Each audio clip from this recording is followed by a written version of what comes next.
오늘 본문 말씀은 지난 주일 본문 말씀이 되겠습니다. 요한계시록 13장 1절부터 10절까지 말씀입니다. 제목은 그냥 본문 그대로 바다에서 나온 한 짐승입니다. 저는 이번에 요한계시록을 큐티하면서 요한계시록의 그 고정관념이 정말 이렇게 확 무너지는 그런 계기가 되었던 것 같습니다. 저 역시 요한계시록이 무섭다고 생각했던 사람 중에 한 사람이었고, 여러 상징들과 또 징조들이 또 어렵게 느껴졌기 때문에 아마도 큐티를 하지 않았더라면 저는 요한계시록을 제가 스스로 본문을 선택해서 설교할 일은 그런 일은 없었을 거라는 생각이 듭니다. 그런데 이번에 요한계시록을 묵상하게 되면서 성경의 66권 중에서 가장 두렵고 또 가장 무섭게만 알고 있었던 이 요한계시록이 가장 두렵고 가장 무서웠던 것만큼 하나님의 사랑이 더 크게 녹아 있다는 것을 배우게 되는 그런 시간이 되었던 것 같습니다. 저는 지난번에 목사님께서 요한계시록을 정말 너무도 맛깔나게 소개를 해 주셨던 내용을 사실 저는 몇 번 읽고 다시 계속 읽어 보았는데 정말 좋은 거예요. 그 내용이 읽어도 질리지 않는 그런 요약이었습니다. 우리는 그 망각의 은혜가 다들 있잖아요. 여러분들 다 잊어버리셨죠? 기억나시는 분들 없을 줄 알고 확신을 가지고 제가 2주 만에 다시 한번 읽어드리도록 하겠습니다. 요한계시록이 무엇보다 소중한 것은 이 책이 그리스도의 주 되심을 보여주기 때문이다. 우리가 각종 상징과 전쟁 이야기에만 집중하느라 우리는 계시록의 진짜 주제를 놓치고 있습니다. 이 요한계시록의 핵심 주제는 우리가 고난 중에 있을지라도 그리스도가 다스리신다. 바로 이것이 주님이 계시록을 통해 우리에게 말씀하시는 것입니다. 그래서 고난의 한복판에 있는 사람은 요한계시록의 말씀이 나팔 소리처럼 들립니다. 그러나 고난이 없으면 딱 돕고 싶은 책이 요한계시록입니다. 아멘. 생각이 나셨나요? 자, 그리고 또 신기한 것은요. 큐티 말씀대로 우리의 삶이 전개되고 있다는 것을 혹시 알고 계시나요? 왜냐하면 오늘 나에게 일어나고 있는 진짜 그 많은 사건들을 그날 주어진 말씀 앞으로 가지고 가잖아요. 그러기 때문에 또 그 말씀 속에서 해석을 받기 때문에 이런 현상이 일어난다고 저는 생각을 합니다. 자, 그럼 이제 본문으로 들어가서 그러면 하나님께서는 어떻게 우리의 삶에서 오늘 제목과 같이 바다에서 나온 짐승이 있고 그 가운데서 우리가 누려야 할 은혜가 무엇인지 나눠보도록 하겠습니다. 첫째로 바다에서 나온 짐승에게는 권세가 있다고 합니다. 2절부터 4절까지 말씀이 되겠습니다. 내가 본 짐승은 표범과 비슷하고 그 발은 곰의 발 같고 그 입은 사자 입 같은데 용이 자기의 능력과 보좌와 큰 권세를 그에게 주었더라.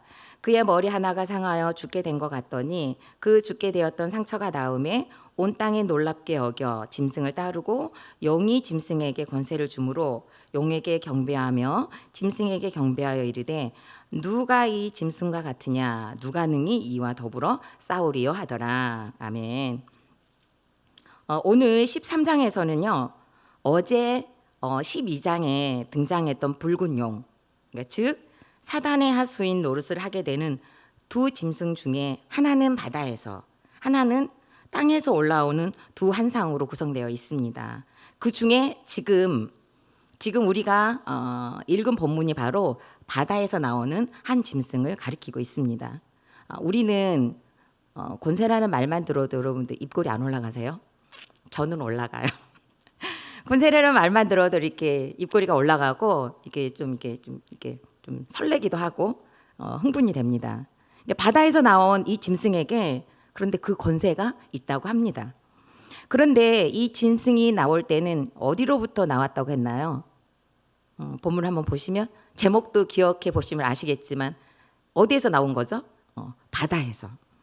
바다에서 나왔습니다. 그러면 이 바다는 무엇을 상징하고 있을까요? 이 바다는 바로 열방을 가리킵니다. 이 세계에 힘 있는 여러 나라를 말합니다.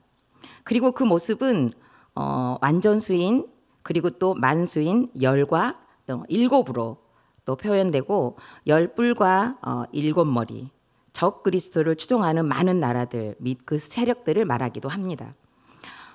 머리와 뿔과 면류관은 통치권과 힘을 상징하면서 오늘 본문에서는 예수 그리스도를 모방하고 있는 모습이기도 합니다. 그러기에 그 모방의 힘으로 하나님을 대적하고 성도들을 핍박하면서 신성모독 이름을 가진 사단의 하수인 적 그리스도의 역할을 지금 보여주고 있기도 합니다. 사단이 자기 능력을 이 짐승에게 주었지만 여자의 후손인 예수 그리스도의 십자가와 부활 그리고 승천으로 상처를 입었다고 합니다. 복음이 없는 땅은 짐승이 이 상처에서 나음을 입은 것을 보고 용에게 경배하고 또 짐승에게 경배하면서 감히 누가 능히 싸울 자가 없는 것 같은 권세를 보고 환호하면서 또 놀랍니다. 그리고 또 경배를 하죠.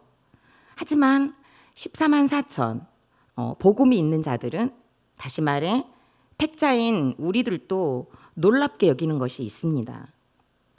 십자가에서 뇌 죄를 속량하신 것이 놀랍고 부활하신 것이 놀랍고 승천하신 예수 그리스도의 구주 되심이 놀랍고 감격스럽습니다.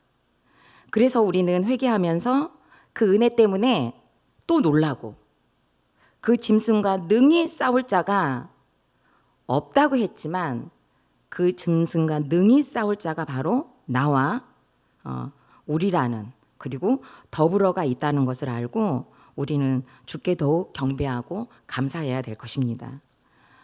저는 지난날 오늘 또 설교를 준비하고 나오다가 남편을 보면서 오늘 또 남편 이야기를 하는데 어떡할까나 그랬더니 남편이 그 소리를 듣다가 아이고 내가 오늘 교회를 가야 되나 말아야 되나 그러더라고요. 근데 제가 남편에게 그랬습니다. 우리 한국 교회에 그 어떤 목회자도 자기 배우자를 이렇게 설교를 사용하는 사람은 정말 없다고 생각이 듭니다. 그 한 사람이 있는데 그건 임양숙인 거죠. 그리고 또 그 한 사람이 있는데 이성호인 거예요. 진짜 그 어느 목회자가 자기 배우자를 이렇게 써먹을 수가 있겠습니까? 너무 감사합니다. 자, 그래서 이제 남편 얘기가 들어갑니다. 저는 지난날 남편이 가지고 있는 이 얄팍한 상식과 지식의 권세에 저는 굉장히 놀라워했습니다. 저는 일명 사실 저 어렸을 때는 그 가방끈이 길고 짧네라는 얘기를 많이 했어요. 여러분 기억나시죠? 지금은 그런 얘기를 많이 안 하지만 저 때는 그런 얘기를 되게 많이 했어요. 그러니까 정말 이게 대학을 나오고 대학원을 나오면 뭐가 길어요? 가방끈이 길다. 그다음에 이제 학력이 짧으면 가방끈이 짧다 그랬어요. 근데 저는 이제 야간을 다녔기 때문에 그냥 무조건 가방끈이 짧은 거예요. 그러니까 야간 고등학교를 나와서 신학교도 또 야간으로 다녔기 때문에 그냥 무조건 가방끈이 짧은 거죠. 그러니까 그 학업에 대해서 그리고 상식과 지식에 대해서는 저는 열등감이 많이 있었거든요. 그런데 남편을 만나 그 입에서 나오는 언어들이 정말 그 먹잇감을 잡기 위해 좀 속도라면은 제 2인자, 1인자는 뭐 치타 종류가 좀 있지만 이게 너무 말을 잘하니까 그 속도라면 그래도 최고라고 칠 것 같은 표범 같았다고 여겼던 것 같습니다. 그리고 또 어떤 주제를 가지고 대화를 해도 가능했기 때문에 그 발이 이제 곰의 발처럼 넓고 튼튼할 것이라고 여긴 것 같기도 합니다. 그뿐이겠습니까? 또 여유 있고 생전 급한 게 없으시잖아요. 여유 있고 또 이게 그 결혼하기 전에 그 말을 대화를 할 때 그 무슨 얘기가 오갔었냐면요. 그 목회자들 은퇴에 대한 이야기를 좀 나눈 적이 있어요. 근데 남편이 그때 뭐라고 말했냐면 목회자들은 은퇴하는 것을 보면 그 목회자의 목회가 드러난다. 그러니까 은퇴할 때에는 다 내려놓고 욕심이 없어야 된다. 정말 저는 그 말을 들으면서 야, 정말 이 사람은 정말 대단하다. 그러니까 이런 것들이 어떻게 보면 사자의 용맹스러움으로까지 여겨졌던 것 같습니다. 그리고 또 결혼하고 신혼여행을 마치고 돌아오는 길에 그 남편의 고향을 들린 적이 있어요. 근데 그 산 중턱에 어느 분의 묘를 갔는지 모르겠지만 그 비석에 그 한문들이 많이 있잖아요. 그런데 그 한문이 정자도 아니었어요. 정자도 아니고 그 그림처럼 비슷하게 보이는 한문 있잖아요. 정말 이렇게 막 이게 정말 그림처럼 보이는 한문. 그런 한문이 밑으로 쫙 이게 써져 있는데 그걸 다 읽더라고요. 근데 정말 속으로 놀랐어요. 아마 틀리게 읽었어도 저는 놀랐을 거예요. 틀리게 읽었어도 저는 모르니까요. 정말 제가 아는 글자는 한 글자도 없었으니까 그냥 틀리게 읽었어도 와 하고 저는 놀랐을 것 같아요.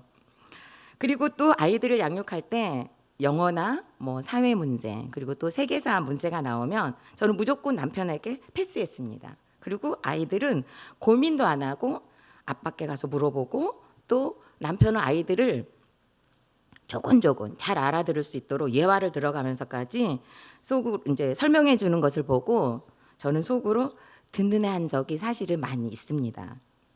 그리고 옛날에는 내비게이션이 없었잖아요. 그런데 남편은 출발하기 전에 미리 지도를 쫙 훑어보고 꼬부랑거리를 지나서 결국에는 목적지에 도착하는 모습은 정말 판타지식했어요.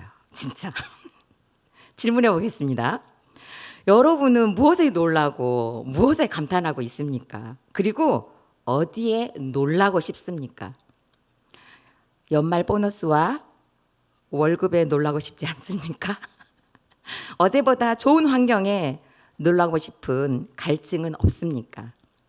나를 구원하신 예수님의 사랑에 놀라고 오늘도 나를 거룩으로 양육하시기 위해 보낸 권세와 같은 고난을 말씀으로 해석받는 놀라움으로 하루를 잘 버텨내셨기를 소망합니다. 두 번째로 바다에서 나온 한 짐승의 권세는 순간이라고 합니다. 5절 말씀입니다.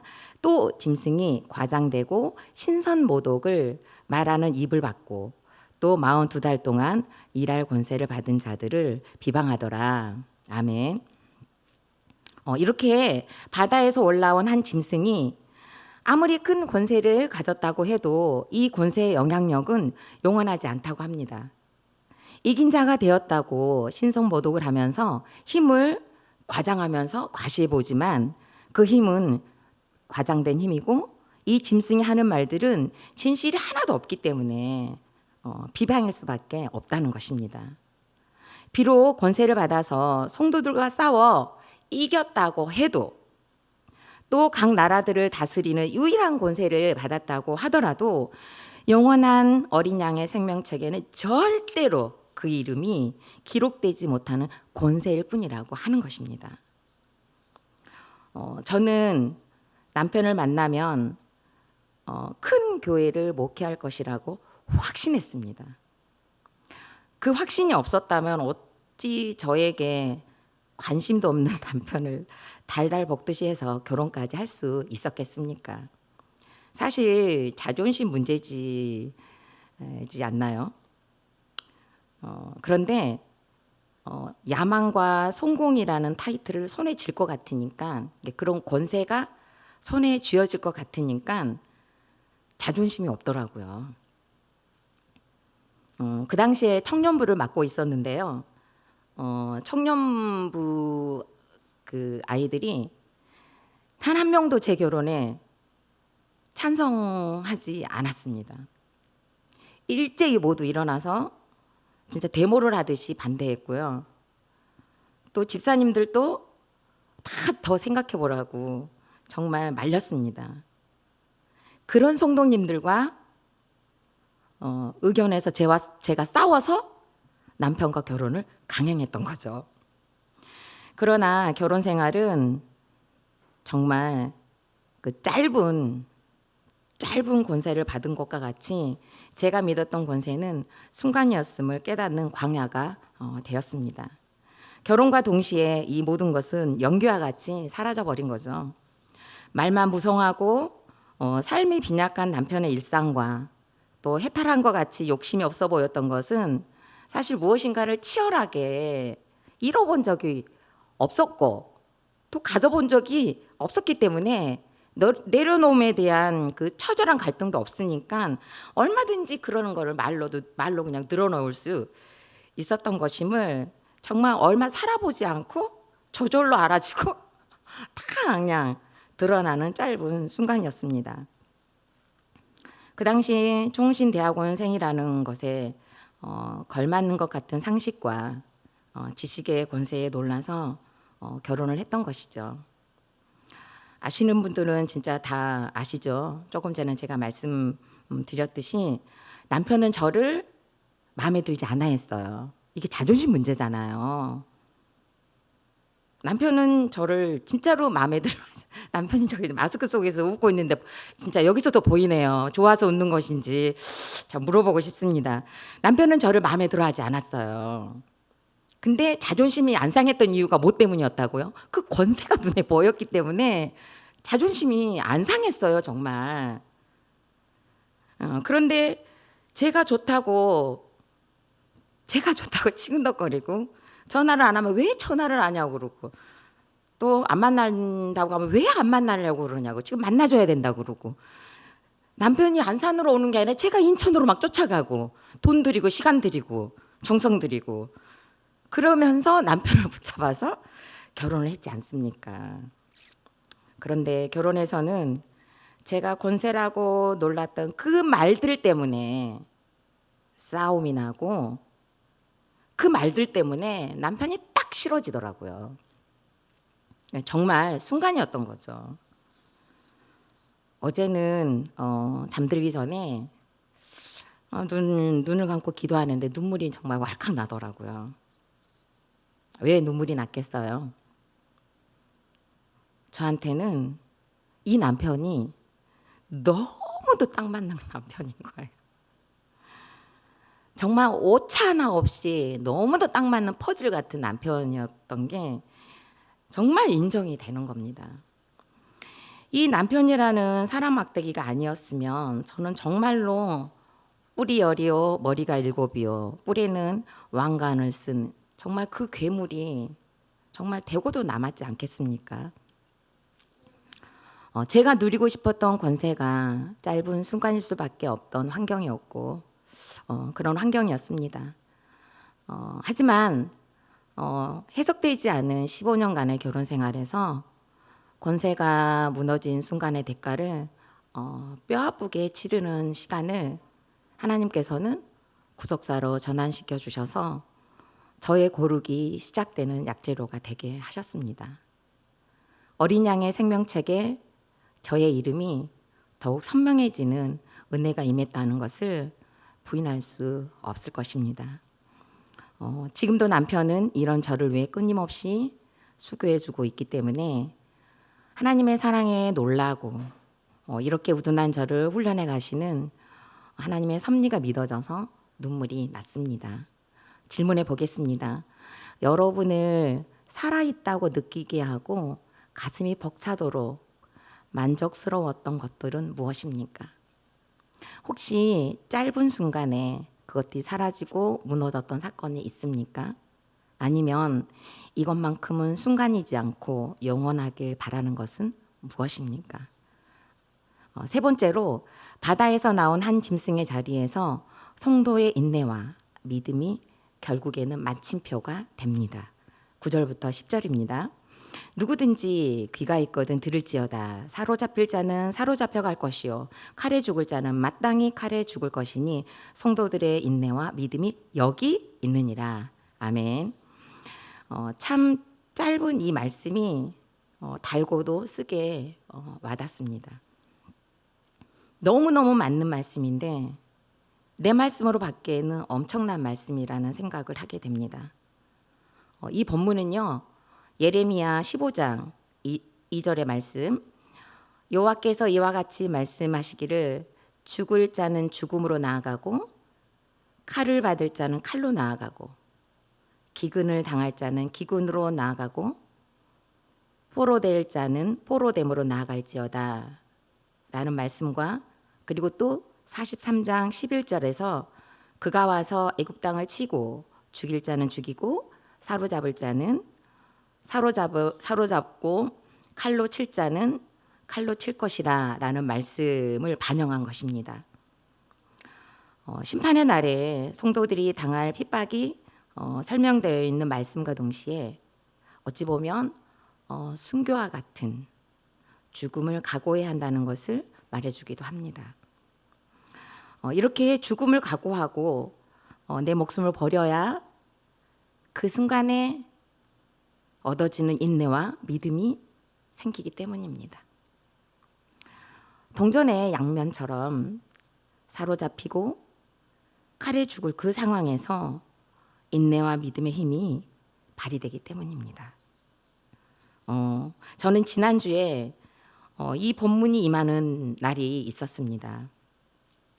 딸이 이제 발표가 2개 정도 들렀었는데 지난주로 이제 완전히 발표가 끝이 났습니다. 그래서 8곳 학교에서 모조리 떨어지는 그런 사건이 되었습니다.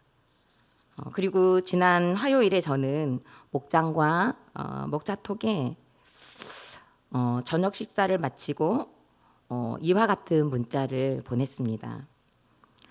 들어오지 말아주세요, 제발. 그리고 울지마, 듣기 싫어.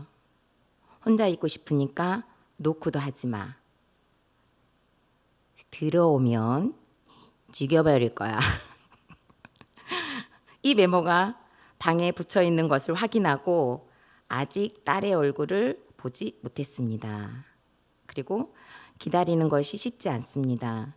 하루 종일 밥도 먹지 않고 물 한 모금도 먹지 않은 것 같습니다. 기도해 주십시오 였습니다.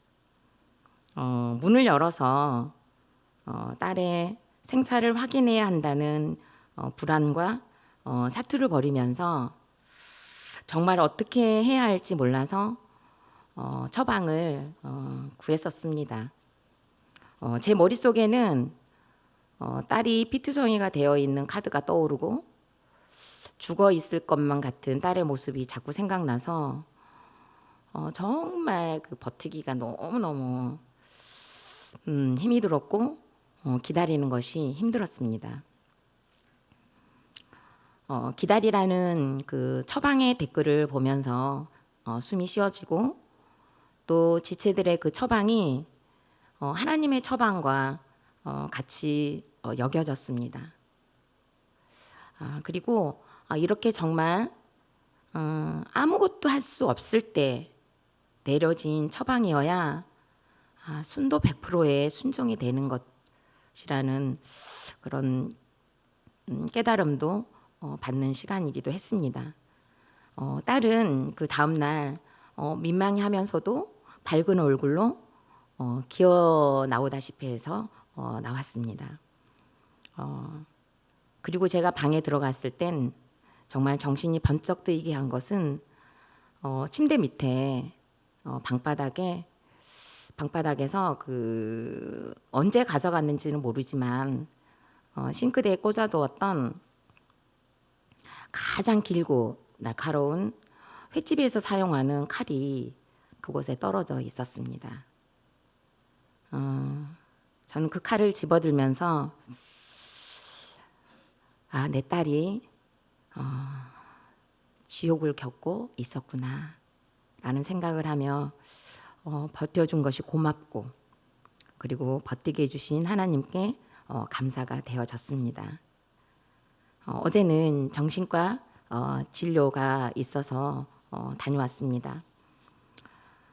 선생님께서는 한 주를 어떻게 보냈냐는 그 질문에 딸은 웃으면서 그 시간을 설명하고 또 너무 많이 울었다고 했습니다.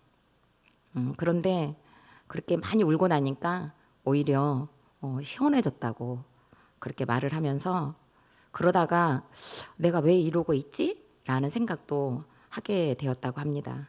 그리고 밖에 나가는 것이 무서웠는데 나가보니까 아무렇지도 않다고 했습니다. 선생님께서는 그러면 앞으로의 계획이 뭐냐고 물으시더라고요. 그러면 신우는 앞으로의 계획이 뭐야? 라고 물었습니다. 지난번엔 선생님이 앞으로 계획이 뭐냐라고 물었을 때 한참 있다가 뭐라고 대답을 했냐면요. 굶어 죽죠 뭐. 그랬거든요. 그러니까 선생님이 그 많은 선택 중에 왜 가장 어려운 것을 선택하냐. 굶어 죽는 게 가장 어렵다. 그렇게 얘기를 했거든요. 근데 이번에는 선생님이 그럼 너는 앞으로 계획이 뭐니? 라고 물었을 때 딸이 뭐라고 얘기를 하냐면요. 할 수 있는 데까지만 하려고요. 할 수 있는 데까지만 하려고요. 선생님께서는 정말 너무도 밝게 웃으시면서 그래, 너 진짜 잘 가고 있다. 사실은 많은 사람들이 그렇게 살아. 그렇게 말씀을 하시더라고요. 그런데 지금처럼 네가 방향을 잘 잡고 가면 된다고 하시면서 정말 흐뭇해 하시면서 웃으시더라고요. 딸은 불합격에 사로잡혀 갔습니다. 그리고 그 불합격으로 정말 오늘 본문 말씀처럼 칼을 들고 방으로 들어갈 만큼 마땅히 칼에 죽을 자라고 저희 딸은 스스로가 그렇게 여겼던 것 같습니다. 그리고 그와 동시에 저희 부부도 딸이 힘들어하는 모습 앞에서 정말 심장이 쫄깃해지면서 불안에 사로잡히고 두려움과 무서움의 칼에 죽을 것 같은 밤을 보내면서 공동체 힘으로 문을 열지 않고 인내할 수 있었고 딸을 지키실 것이라는 믿음을 지킬 수 있었습니다. 이렇게 딸이 사로잡혀가고 칼에 죽을 것 같은 환경의 그 자리에 저와 공동체의 인내와 믿음이 있었습니다. 그리고 인내와 믿음은 결코 혼자서는 이룰 수 없다는 것을 깨닫는 그런 시간이었습니다. 그리고 여러분이 있었기 때문에 제가 견딜 수 있었고 버틸 수 있었습니다.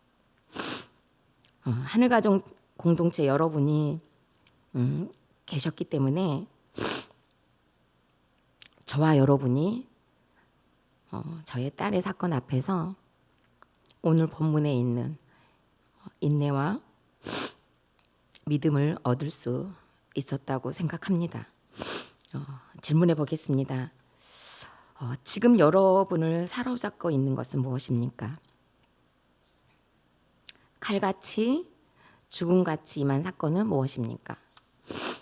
사로잡히고 칼로 죽을 것 같은 사건에서 하나님께서 심어 놓으신 인내와 믿음도 그곳에 있다는 것을 믿으십니까? 다시 한번 질문합니다. 지금 여러분을 사로잡고 있는 것은 무엇입니까? 칼같이 죽음같이 임한 사건은 무엇입니까? 사로잡히고 칼로 죽을 것 같은 사건에서 하나님께서 심어 놓으신 인내와 믿음도 그곳에 있다는 것을 믿으십니까? 이 시간 다 같이 기도하는 시간 갖겠습니다. 바다에서 나온 한 짐승은 권세가 있지만 그 권세가 순간이라고 합니다. 그리고 그 권세 아래 성도들의 인내와 또 믿음이 있다고 오늘 말씀을 해주십니다. 이 땅의 권세가 잠깐이고 순간이라는 것을 알면서도 우리는 무지개 같은 권세를 잡기 위해 인내도 믿음도 잃어버렸던 어제의 나와 오늘의 나를 회개하시고 영원한 구원의 힘이 되시는 예수 그리스도를 이 시간 붙드는 남은 삶이 되게 해달라고 이 시간 간절히 기도하는 시간 갖겠습니다. 다 같이 기도하겠습니다. 살아계신 하나님 아버지 은혜를 감사합니다. 오늘 또 귀한 말씀을 통하여 아버지 하나님 저희들에게 말씀해 주시니 감사합니다. 바다에서 나온 짐승처럼 저희들은 아버지 하나님 그 짐승이 가진 권세를 아버지 하나님 부러워하고 또 그 권세를 갖고 싶어하고 또 그 권세를 향하여 달리는 우리의 모습들이 있습니다. 살아계신 하나님 아버지 무든한 저희들을 하나님 아버지 용서하여 주시옵시고 그 권세 아래서 아버지 하나님 우리가 잃어버린 것들이 너무나 많지만 아버지 하나님 우리가 그 잃어버린 것들을 하나님께서 허락하신 구원에는 관심이 없고 아버지 하나님 이 땅에 있는 그 권세 아래 있고 싶어하는 우리들의 열망과 또 우리들의 욕심과 우리들의 아버지 하나님 죄를 보게 됩니다. 살아계신 하나님 아버지 권세를 쫓았던 우리들의 모습을 용서하여 주시옵시고 하나님 아버지 순간일 수밖에 없는 그 권세에 오늘 또 목말라 하는 저희들을 붙잡아 주시옵시고 그런 저희들을 불쌍히 여겨 주시옵소서. 하나님 아버지 이제는 구원에 목말라 할 수 있는 저희들이 되게 하시고 영원한 아버지 하나님 구원의 힘이 되신 예수 우리를 붙잡고 갈 수 있는 저희들이 될 수 있도록 주님 인도하여 주시옵소서. 우리의 삶의 터전에서 행여나 아버지 하나님 자녀들에게 아버지 하나님 또한 아버지 알고 있는 모든 지인들에게 아버지 그 권세를 추출하고 강요하진 않았는지 또한 아버지 우리 배우자들에게 또 권세를 찾아가자고 그 권세를 잡자고 아버지 하나님 동요하진 않았는지 하나님 아버지의 삶의 모습을 되돌아볼 수 있도록 주님 은혜를 더하여 주시옵소서. 살아계신 하나님 아버지 우리의 삶의 모습들 일상들을 우리의 속사람들을 이렇게 말씀으로 비춰주시옵시고 회개로 인도해 주셔서 주님 감사합니다. 이제는 말씀 앞에 하나님 우리의 모든 삶의 모습들을 다 드러낼 수 있도록 주님 도와주시옵시고 이렇게 아버지 하나님 말씀에 드러나는 우리의 죄들을 우리가 낱낱이 아버지 하나님 볼 수 있는 아버지 하나님 담대함도록 하여 주셔서 우리 안에 있는 아버지의 권세들을 다 볼 수 있게 하여 주시옵시고 아버지 하나님 순간은 수밖에 없는 그 힘과 아버지 하나님 그 명예와 그 권세와 그 돈과 그 우상들을 우리가 잘 보고 갈 수 있도록 주님 은혜를 더하여 주시옵소서. 하나님 아버지 그 가운데서 아버지 하나님 성도들이 배워야 할 인내와 믿음도 있다는 것을 알게 하여 주시옵시고 우리가 이제는 잘 싸워 이기게 하여 주시옵시고 아버지 하나님 영원한 것을 바라보고 우리가 갈 수 있는 우리 믿음들을 아버지 하나님 그 인내를 배울 수 있도록 인도하여 주시옵소서. 아버지 하나님 포기하고 싶은 사건들이 있고 아버지는 떠나고 싶은 사건들이 있습니다. 아버지는 때로는 버리고 싶은 사건이 있고 외면하고 싶은 사건이 있습니다. 하나님 아버지 이제는 하지만 아버지 외면하지 않게 하시고 직면할 수 있는 용기를 더하여 주시옵소서. 우리 스스로 할 수 없사오니 공동체를 주셨사오니 이제는 공동체와 함께 지체들과 함께 잘 직면하고 나갈 수 있도록 주님 도와주셔서 하나님께서 허락하신 그 믿음과 인내를 우리가 잘 거둘 수 있도록 우리 주님 은혜를 더하여 주시옵소서.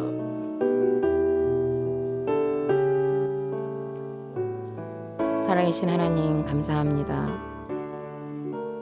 저는 지난날 남편의 학벌과 지식과 상식이 권세라고 여기며 저를 구원해 줄 것 같아 결혼을 두려워하는 남편을 달달 볶다시피 하여 결혼을 했습니다. 하지만 그리 길지 않는 짧은 순간에 제가 권세라고 여겼던 것들이 모두 무너지는 사건이 해석되지 않아 지옥을 경험하며 불지옥이라고 여겼기에 또 이혼을 요구했던 자입니다.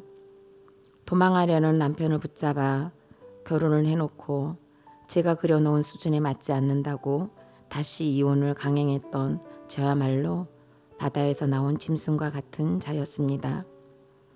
딸이 수시에 몽땅 떨어지는 사건에 사로잡혀 칼에 마땅히 죽을 것 같은 지옥을 경험하는 고통의 시간을 통과하면서 혼자서는 인내할 수 없고 혼자서는 믿음을 지킬 수 없기에 공동체와 더불어 딸을 기다리는 인내를 배우게 하시고 하나님께서 딸을 지키실 것이라는 믿음을 연습할 수 있도록 인도해 주셔서 감사드립니다. 이 모든 것을 하나님께서 하셨고 내일도 하나님께서 하실 것입니다. 코로나 변이가 확산되는 가운데 코로나 지뢰밭이 되어 어디에서 터질지 모르는 전쟁 같은 환경이 벌어지고 있습니다. 이 나라와 온 세계가 코로나에 사로잡히지 않고 코로나라는 칼에 죽임을 당하지 않도록 보호하시고 온 교회가 더욱 회개를 이루어 하나님의 은혜만을 구할 수 있도록 인도하여 주옵소서. 예수 그리스도 이름으로 기도드립니다. 아멘.